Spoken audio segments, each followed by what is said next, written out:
चलिए देखिए question number 10 पढ़िए।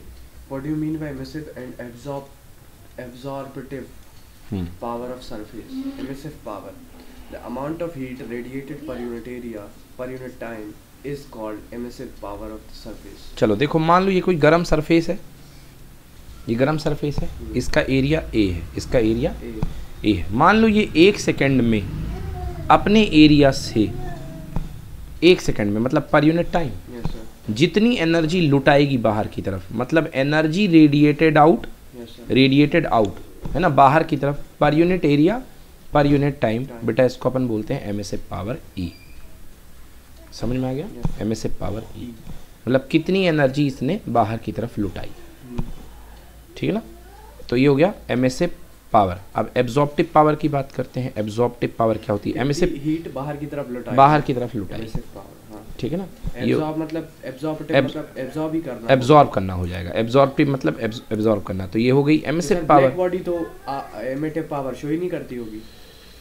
देखिए नहीं, ऐसा नहीं है। ब्लैक बॉडी की एमिसिव पावर 0 होती है। आइडियल ब्लैक बॉडी की एमिसिव पावर 0, एब्जॉर्प्टिव पावर 1 होती है, ठीक ना। चलिए एसआई यूनिट की बात कर लेते हैं। तो एसआई यूनिट देखिए क्या है, हमने क्या देखा? Total heat radiated per unit area per unit time. तो टोटल हीट को किस में नापते हैं बेटा? जूल में, है ना। तो joule per unit metre square per unit second. अच्छा, जूल पर सेकेंड को एक चीज़ और बोलते हैं अपन, वॉट पर मीटर स्क्वायर। तो वॉट हो जाएगा पर मीटर स्क्वायर, ठीक है ना। तो अभी देखिए अपन ने देखी कौन सी? एमिसिव पावर, ठीक ना। अब अपन देखते हैं एब्जॉर्प्टिव पावर। एक मिनट एब्जॉर्प्टिव पावर, ये एमिसिव पावर तो देख ली, इसके बाद absorptive power, the ratio of amount of radiation absorb by the surface, total amount is called absorptive power.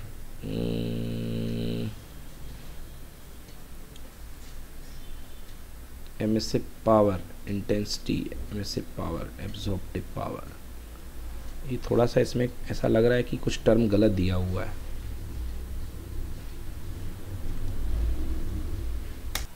देखिए एक्चुअली यहाँ पे क्या है, 3 टर्म होते हैं। अब इसको ऐसे समझो कि मान लीजिए आपके पास कोई ये मेटेलिक बार रखा हुआ है, ओके, ठीक है ना। इसके ऊपर हीट आती है, मान लो क्यू हीट आई। अब ये क्यू हीट का पार्ट 3 तरीके से जाता है। कुछ हीट ये मटेरियल खुद एब्जॉर्ब कर लेता है, मान लो Q a amount of heat absorb कर लिया। कुछ हीट ये ट्रांसमिट कर देता है, यानी क्यू टी ट्रांसमिट कर दिया, और कुछ हीट रिफ्लेक्ट कर दिया क्यू आर। समझ गया ना। अब आप देखेंगे तो टोटल हीट जो होगी क्यू होगी वो 3 पार्ट में बढ़ गई। क्यू एब्जॉर्ब वाली प्लस क्यू रिफ्लेक्टेड वाली प्लस क्यू ट्रांसमिटेड वाली, ठीक है ना। अब इनके जो रेशियो बनते हैं वो इनके नाम होते हैं एब्जॉर्प्शन पावर या एब्जॉर्प्टेंस बोलते हैं। उसी को यहाँ पे एब्जॉर्प्टिव पावर बोल दिया है, ठीक है ना। तो absorptive power A is equals to कितनी हीट एब्जॉर्ब हुई? Q A upon total heat Q, sorry capital Q. समझ गए ना। इसको बोलते हैं एब्जॉर्प्टिव पावर और एब्जॉर्प्टेंस। इसको एब्जॉर्प्टेंस भी बोलते हैं अगर आप इसको ए बोलते हैं। दूसरा ट्रांसमिटिव पावर या उसी को ट्रांसमिटेंस भी बोलते हैं। क्या बोलते हैं? Transmittance equal to total heat में से कितना हीट ट्रांसमिट हुआ है डिवाइडेड बाई क्यू। समझ गए ना। दूसरी पावर होती है रिफ्लेक्टिव पावर या रिफ्लेक्शन पावर या रिफ्लेक्टेंस। समझ गए ना। तो क्या होता है, उसको आर से शो करते हैं, small R equals to Q R upon Q. Clear हो गया ना। अगर टी और आर 0 हो, अगर टी और आर 0 है तो टी और आर 0 कब होंगे? जब ये भी 0 होगा और जब ये भी 0 होगा। मतलब बॉडी पूरी की पूरी हीट क्या कर लेती है? एब्जॉर्ब कर रही है। जब तक क्यू और टी 0 होगा ना? हाँ, आर और टी 0 होगा ना। आर और टी, तो उस समय बॉडी पूरी एब्जॉर्ब कर लेगी। तो उस समय क्यू ए जो आएगा आपका, जो एब्जॉर्प्टेंस आएगा वो कितना आएगा? 1 आएगा, क्योंकि पूरी हीट एब्जॉर्ब तो हो गई। समझ गए ना।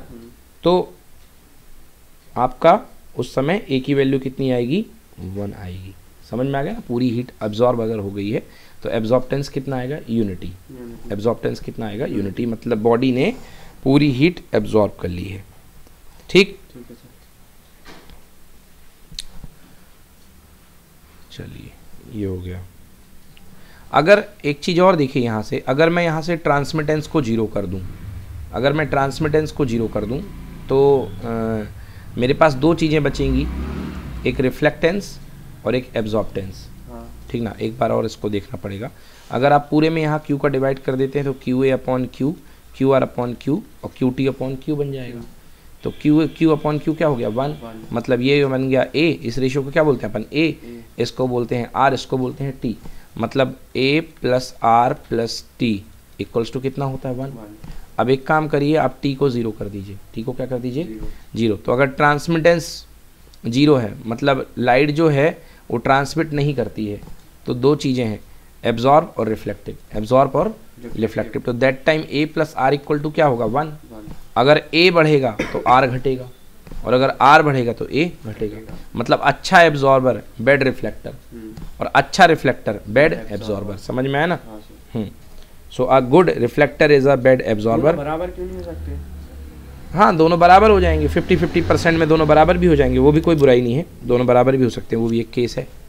समझ गए ना। तो हम बात कर रहे थे एब्जॉर्प्टिव पावर की। तो the ratio of the amount of heat radiation absorbed by a surface in a given time and total amount of the heat incident is called absorptive power of that surface. A is equals to total heat incident Q absorbed upon total heat Q, where Q is the heat radiation absorbed and Q capital Q is the total heat incident। समझ गए, clear है। अब मैंने दूसरा emissive power में confuse नहीं होना है, देखो नाम बिल्कुल एक जैसे हैं, बट जो एमिसिव पावर पढ़ी अपन ने वो क्या पढ़ी, emissive power is the total amount of radiant energy emitted per unit area per unit time, per unit time या पर second is called emissive power of the surface. Surface की emissive power होती है total amount of radiant energy, मतलब बाहर छोड़ी गई energy, per unit time per unit area. This is called emissive power. इसको एप्सिलॉन से शो करते हैं, सॉरी एप्सिलॉन से नहीं, किसे शो किया था, एप्सिलॉन से नहीं शो किया था इसको, देखिए ई से, स्मॉल ई। किसे शो करते हैं, स्मॉल ई से। क्लियर हो गया, ठीक है। चलिए अभी एक टर्म और आएगा जिसका नाम है एमिसिविटी। क्या बोलेंगे, एमिसिविटी। एमिसिविटी को एप्सिलॉन से शो करते हैं, एमिसिविटी। तो एमिसिविटी को एप्सिलॉन से शो करेंगे। एमिसिविटी क्या होता है, एमिसिविटी होता है ई, ई मतलब कि emissive power of the body, किसी बॉडी की एमिसिव पावर, और उसको हम किससे कंपैरिजन करते हैं, divided by emissive power of the black body at same temperature upon emissive power of black body at same temperature. Same temperature पर emissive power से उसको कंपेयर करते हैं। तो एप्सिलॉन यानी एमिसिविटी इक्वल टू किसी बॉडी की emissive power, E of body divided by E black body. लिख लो इसको, ई ब्लैक बॉडी। समझ गए ना, emissive power of the body divided by emissive power of the black body, ठीक है ना, at same temperature.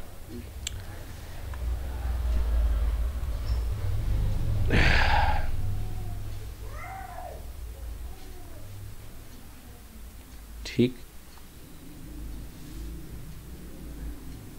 Next question number 11, derive Newton's law of cooling by Stefan Boltzmann's law. अब हमको Newton's law of cooling derive करना है by Stefan Boltzmann's law. ये radiation का ही एक रूल होता है जिसको हम बोलते हैं स्टीफन बोल्ट्जमैन्स लॉ। मैंने अभी आपको बताया था कि अगर कोई बॉडी का टेम्परेचर कितना है T, और वो बॉडी जो एटमॉस्फेयर का टेम्परेचर कितना है T नॉट में रखी हुई, तो रेडिएट करेगी। तो चलो, let the temperature of a black body is T and the temperature of the surrounding is T not, ठीक है ना। So by the Stephens-Boltzmann's law, we have radiant energy per unit area, radiant energy per second per unit area, है ना। जो energy होगी वो क्या होती है, स्टीफन्स ने बताया था कि एनर्जी इक्वल्स टू होती है सिग्मा T की पावर 4 माइनस T नॉट की पावर 4। ये फॉर्मूला याद करना पड़ेगा आपको। ओके, ये रेडियंट एनर्जी है, पर सेकेंड पर यूनिट एरिया जो एनर्जी निकलेगी वो इतनी होगी। Now if the temperature difference is delta T, temperature difference कितना है, डेल्टा T, मतलब ये जो टेम्परेचर है ये T नॉट से डेल्टा T ज़्यादा है बॉडी का टेम्परेचर। तो मैं इसको T को T not plus delta T लिख सकता हूँ। तो T not plus delta T की पावर 4 माइनस T नॉट की पावर 4। बेटा इसको ओपन कॉमन ले लूँ, कॉमन ले लिया तो T नॉट पावर 4 बन के निकलेगा। तो T नॉट की पावर 4 यहाँ क्या बन जाएगा 1 plus delta T upon T naught की power 4 whole power 4 minus T naught की पावर 4। क्लियर। अब टी नॉट की पावर 4 देखो यहाँ से भी कॉमन है, यहाँ से भी कॉमन है, बाहर आ गया कि नहीं आ गया? आ गया ना। अब बाइनोमियल थ्योरम से आपको पता होगा कि ये जो पावर होती है कहाँ घुस जाती है, यहाँ चली जाती है। तो 1 + 4 delta T upon T not minus कितना हो गया 1, 1 से 1 कैंसिल, आंसर बाई बाइनोमियल तो हो गया, बाइनोमियल थ्योरम से कर लिया अपन ने। तो सिग्मा टी नॉट की पावर 4 इंटू टी नॉट, बोलो ये सोनो आंसर कितना आया? सिग्मा टी नॉट का cube into 4 delta T. Sigma constant, T naught initial temperature constant, 4 constant, variable कौन है? केवल डेल्टा टी, मतलब E is proportional to delta T, बाकी सब तो कॉन्स्टेंट है। Hence the rate of radiation of energy is directly proportional to the temperature difference, मतलब जो rate of radiation of energy होगी, समझ गए ना, rate of radiation of energy है ना, वो क्या होगी आपकी? प्रोपोर्शनल होगी टेम्परेचर डिफरेंस के। Clear? Next, define coefficient of thermal conductivity, right its unit and find its dimensional formula. बता चुके भाई coefficient of thermal conductivity, define the coefficient of thermal conductivity and obtain the expression for it. पढ़ो। The coefficient of thermal conductivity is defined by the amount of heat flowing per second in steady state through the rod of length 1 meter long and the area of cross section 1 meter square with the unit temperature difference between the opposite faces. मैंने बताया था ना, k निकालने के लिए a को 1 कर दो, इसको 1 कर दो, टाइम को 1 कर दो, d को 1 कर दो, तो उस समय जो q आएगा वही आएगा k। The quantity of heat flowing per second through a unit cube having unit temperature difference between the opposite faces during the steady state is given by this. Yes sir. Yes or no? Yes sir. अगर but ये heat flow है, अगर आपको बोले heat flow पर second तो आप क्या किया करो? Q/T कर लिया करो। हाँ सर। है ना, नहीं ये तो टोटल हीट फ्लो है, ठीक ना। चलो अब आगे देखते हैं।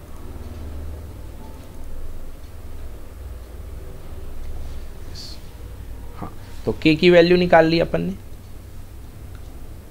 K equals to QD upon A, ऊपर नीचे करके K की वैल्यू निकाल ली। यस और नो? SI यूनिट लिखना है joule, metre, metre square, kelvin और क्या सेकंड बन जाएगा। है ना, जूल पर सेकंड को अपन क्या बोलते हैं? वॉट बोलते हैं, तो जूल पर सेकंड को वॉट की फॉर्म में कर लेंगे, डायमेंशन फार्मूला हो गया। क्लियर? Any problem? ये बन जाएगा, ठीक ना। नेक्स्ट देखिए, ये अपने पास है फॉर्मूला जो था अपने पास, Q इक्वल्स टू कितना निकला? K, बोलो yes, A θ1 minus θ2 Q upon T कर ले बेटा, हाँ या ना, और अपॉन कितना हो गया यहाँ पे D। आया था कि नहीं आया था भाई? यहाँ पे हीट का flow, this is called heat current, this is called heat current. Heat का flow, rate of flow of heat, it is called heat current, equal to change in temperature θ1 minus θ2। बोलो हाँ। मैं यहाँ से D के नीचे क्या KA को नहीं लिख सकता हूँ? बोलो यस और नो। अब आप याद करो, electric current I is equal to change in potential upon resistance, तो यहाँ पे ये हीट करंट है, equal to change in temperature, मतलब वहाँ पे आता था चेंज इन पोटेंशियल और यहाँ पर आ गया चेंज इन टेम्परेचर, और वहाँ पे आता था इलेक्ट्रिक रेजिस्टेंस, यहाँ पर आ गया थर्मल रेजिस्टेंस। तो ये जो नीचे क्वांटिटी बनी है इसको हम क्या बोल सकते हैं? Thermal resistance. तो थर्मल रेजिस्टेंस क्या हो गया? D upon KA। क्या हो गया? D upon KA। क्लियर हुआ कि नहीं हुआ? हो गया ना। तो थर्मल रेजिस्टेंस इक्वल्स टू हो गया कितना? D upon KA। अगर D अपॉन KA को ऊपर ले क्या होगे तो H को कहाँ लेके जाओगे? नीचे। तो H की वैल्यू पुट कर दोगे क्या? Q upon T। तो Q नीचे हो गया और T ऊपर हो गया। नहीं आया समझ में? D अपॉन KA को ऊपर ले आओ, D by KA, that is equals to θ1 minus θ2 upon H। H का मतलब क्या? Q by T। Heat current मतलब Q बाई T। पढ़िए question. What do you mean by thermal resistance?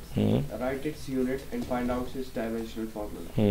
The resistance offered by the body in the flow of heat is called thermal resistance. Thermal resistance equals to D upon KA. तो θ1 minus θ2 change in temperature into time upon Q, ठीक है ना। It's SI unit equal to SI unit kelvin second per joule, okay, ठीक है ना। या इसी को बोलेंगे kelvin watt inverse, kelvin watt inverse. Dimension formula खुद से बना लीजिएगा, ठीक है ना। अब इसके बाद है न्यूटन्स लॉ ऑफ कूलिंग। पढ़िए, what is Newton's law of cooling? Very important बेटा, ये इंपॉर्टेंट है इस बार का। What is Newton's law of cooling? Newton's law of cooling. State the limitation and derive the expression for cooling. Yes sir. Limitation लिखिए और derive करिए expression. Rate of cooling is directly proportional to the temperature difference between the mean temperature of the body and the temperature of the surrounding. मतलब rate of cooling मतलब delta Q upon delta T is proportional to the difference of temperature, मतलब minus mean temperature मतलब T1 plus T2/2 minus surrounding temperature T0। Clear? Limitation पढ़िए। Limitation the temperature difference should not be more than 30। मैंने बोला था ना 30 का gap ज़्यादा नहीं होना चाहिए। Second, the heat loss should be radiation only. Heat loss केवल रेडिएशन के थ्रू होना चाहिए। Third, the temperature of surrounding should not be change. हाँ, सराउंडिंग कांस्टेंट रहे टेम्परेचर, है ना। सुबह शाम का फर्क नहीं करेंगे, एक ही टाइम पे टेम्परेचर कूलिंग निकालेंगे। Next, let a substance cools from theta1 to theta2 in t second, then the temperature of surrounding is theta degree Celsius। ठीक है, मान लो सराउंडिंग का टेम्परेचर थीटा है और बॉडी जो है ठंडी हो रही है थीटा1 से लेके थीटा2, तो रेट ऑफ कूलिंग क्या हो गई? Theta one minus theta two upon T, theta one minus theta two upon T, ये कूलिंग की रेट हो गई। ठीक है ना, rate of cooling equal to theta one minus theta two upon T. Mean temperature क्या बनेगा? Theta one plus theta two upon T. Yes और नो? थीटा1 प्लस थीटा2/टी मीन टेम्परेचर।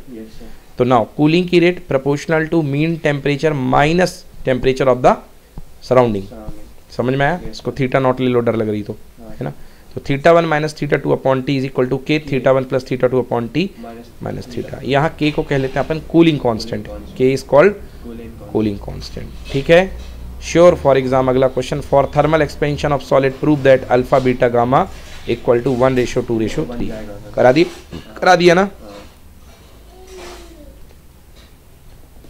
ओके, चलिए ठीक है। अब ये नेक्स्ट क्लास में इसको कन्वे करेंगे, अगले क्लास में चैप्टर खत्म, दूसरा भी शुरू हो जाएगा।